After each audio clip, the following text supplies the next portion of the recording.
When it came to this video, I'm glad I didn't record it last week as I originally intended to do, because I was going to say that my biggest loss was times I didn't spend in gratitude and how much I wish that I had focused on my blessings and what I was grateful for instead of being critical or feeling sorry for myself in different situations. And the more I thought about that, and while that is true, we should be grateful. And I have a friend who, when I call and talk to her, she's such a great inspiration to me. I ask her how she is. Instead of saying fine or good or anything like that, her reply is always grateful. And that is always an instant reminder to me, what am I grateful for? There's so many things. So that is a good thing. And there's songs about it, count your blessings. It really, really does help in the moment. However, I hadn't gotten to the heart of the issue. Yes, I do need to be grateful.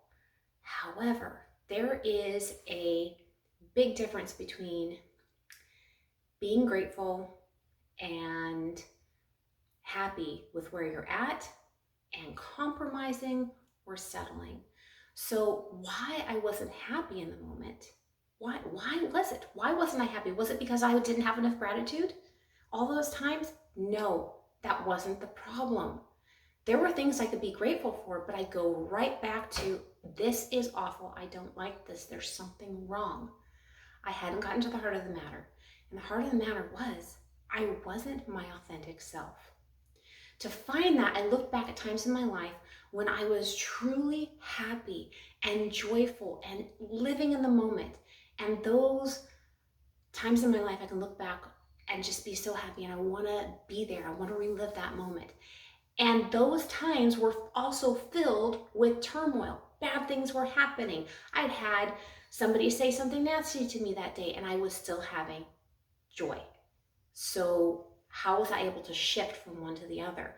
I still had those extreme emotions. They didn't go away.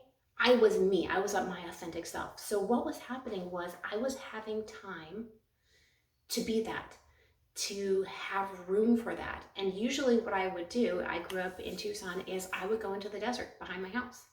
And I would spend sometimes hours back there just exploring, just walking, talking to myself, reconnecting with me.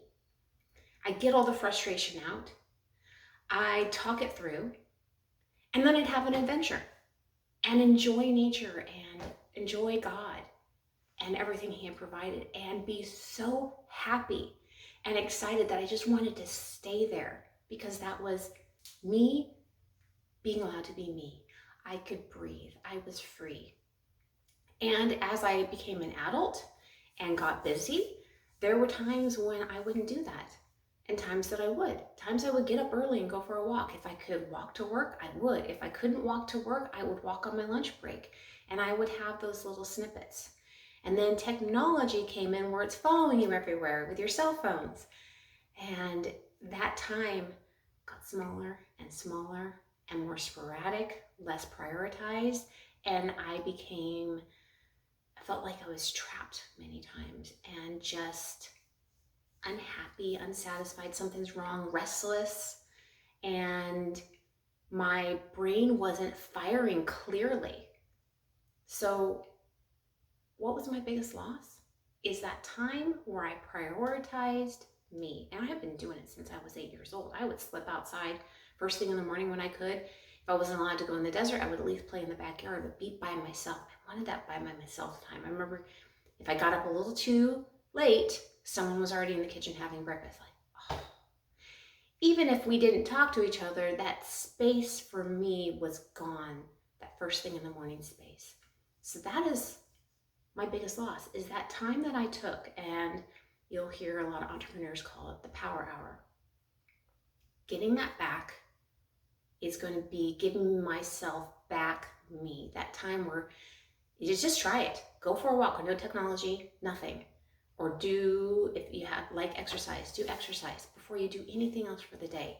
That time alone with yourself, and see what happens. See how your brain starts thinking of things very differently. It's clear, concise, joyful, and your start to your day is completely different. So yeah, That's my greatest loss, is not being authentic.